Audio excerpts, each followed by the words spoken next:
வணக்கம் மக்களே, எல்லோரும் எப்படி இருக்கீங்க? நல்லா இருக்கீங்களா? இப்போ இந்த வீடியோ எதுக்குன்னு பார்த்தீங்கன்னா, நேற்று ஒரு ஃபயர் ஹவுஸ் ஆக்சிடெண்ட் ஆயிடுச்சு. விருதுநகர் பக்கத்தில் இருக்க கட்னார்பட்டி அப்படின்ற ஒரு கிராமத்தில் இருக்க ஃபயர் ஹவுஸுங்க. அதில் பார்த்தீங்கன்னா, நேற்று மட்டும் 22 பேர் அப்படின்னு சொல்லி நியூஸ் போட்டிருந்தாங்க. ஆனால் பார்த்தீங்கன்னா, ஃபயர் ஹவுஸில் இறந்தவங்க எண்ணிக்கை ஒரு மாதிரி இருக்கும், போடுறது ஒரு மாதிரி இருக்கும்.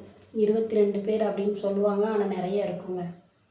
அதே மாதிரி அங்கே வெடித்த உடனேவும் கலெக்ட்ரு, சப் கலெக்ட்ரு, போலீஸு, தீயணைப்புக்காரவங்க, பிறகு அங்கே கொஞ்சம் ஹெல்ப்புக்கு போகிறவங்க, பிறகு பார்த்திங்கன்னா அங்கே உள்ள ஊர் பொதுமக்கள் கொஞ்சம் போய் ஹெல்ப் பண்ண போவாங்க. பிறகு கேமராமேன் அவங்கெல்லாம் சப் கலெக்டர்னு சொன்னாங்க. ஒரு லேடி நின்று பேசிக்கிட்டு இருக்காங்க. பேசிக்கிட்டு இருக்கும்போதே பார்த்திங்கன்னா திடீர்னு நைட்டு ஒரு 8 மணி இருக்குங்க, திரும்ப வெடிக்குது. அப்போ எல்லாம் அலறி அடித்து ஓடுறாங்க பார்த்துக்கோங்க. அதையும் வீடியோவில் வந்திருக்கு. நானும் இப்போ இந்த வீடியோ எதுக்கு சொல்கிறேன்னு பார்த்தீங்கன்னா, நானும் ஒரு ஃபயர் ஹவுஸில் தாங்க வேலை பார்க்குறேன். நான் மட்டும் இல்லைங்க, இந்த சிவகாசி சிவகாசி, சாத்தூர், விருதுநகரில் கொஞ்சம் கம்மி தான். ஆனால் சாத்தூர், சிவகாசி இந்த ஏரியாவுக்குள்ள நிறைய ஃபயர் ஹவுஸ், நிறைய பேர் அந்த வேலைக்கு தான் போகிறோம். இங்கே மக்களோட வாழ்வாதாரமே பார்த்திங்கன்னா ஃபயர் ஹவுஸ் தொழிலை நம்பி தாங்க இருக்குது. வெயில் பார்த்திங்கன்னா அளவுக்கு அதிகமாக அடிக்குது. அடுப்புக்கிட்ட நின்று கொஞ்சம் நேரம் சமைக்க முடியல, கரண்டி பிடிச்சி கிண்ட முடியல. அந்த வெக்கை கைக்கு வரும்போது அவ்வளோ நம்ம கரண்டி பிடிக்க முடியல, ஹீட் ஆகுது. ஆனால் ஒரு ஃபயர் ஹவுஸ் ஆக்சிடெண்ட் ஆகி வெடித்து ஆட்கள்லாம் இறந்து போனாங்க. அவங்களோட மனநிலைமை, அதெல்லாம் எப்படி தாங்கிறது? ஆனால் வேறு வழி இல்லை. இங்கே ரோட்டில் போகிறோம், வண்டி ஓடுறது, ஆக்சிடெண்ட் ஆகிடுது, அதனால் வண்டி ஓட்டக்கூடாது அப்படின்னு யாரும் சொல்ல மாட்டாங்க. அவனுக்கு வரும்போது அவன் தலையெழுத்து அப்படின்ட்டு போய்கிட்டு தாங்க இருக்கோம். அங்கே ஃபயர் ஹவுஸ் வெடிச்சிருச்சு, வருத்தப்பட முடியும், புலம்ப முடியும், கவலைப்பட முடியும், வேறு என்ன செய்ய முடியும்?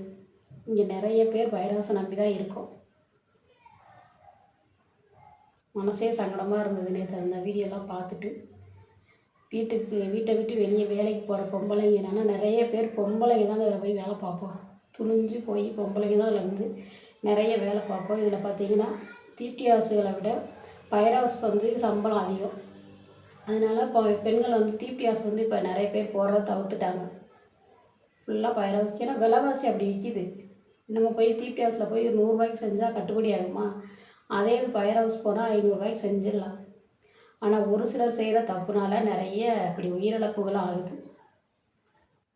அதில் இந்த வெயில், சூரிய பகவான் பார்த்திங்கன்னா எதுக்கு தான் இந்த அளவுக்கு அடிக்குதோ தெரியலங்க. எங்கேயோ ஒரு ஃபயர் ஹவுஸ் ஆக்சிடெண்ட் ஆகும், ஆனால் 1-2 பேர் தான் இறந்து போவாங்க அப்படின்னு சொல்லி. ஆனால் இப்போ பார்த்திங்கன்னா அங்கே வேலை பார்த்தவங்களோட கணக்கு மட்டுமே 150 அப்படின்னு சொல்லி சொல்கிறாங்க. இன்னும் இதில் எத்தனை பேர் இறந்துருக்காங்க, எத்தனை பேர் உயிரோடு இருக்காங்க அப்படிங்கிறது முழு விவரம் அங்கே உள்ளவங்களுக்கு தாங்க தெரியும்.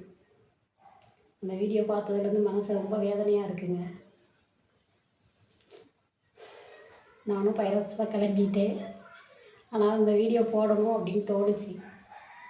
இந்த வீடியோ பார்க்குற மக்கள் கொஞ்சம் லைக் பண்ணி சப்போர்ட் பண்ணுங்கள். ஃபயர் ஹவுஸ் வேலையை மட்டுமே நம்பி எங்களை மாதிரி நிறைய குடும்பம் இருக்குது.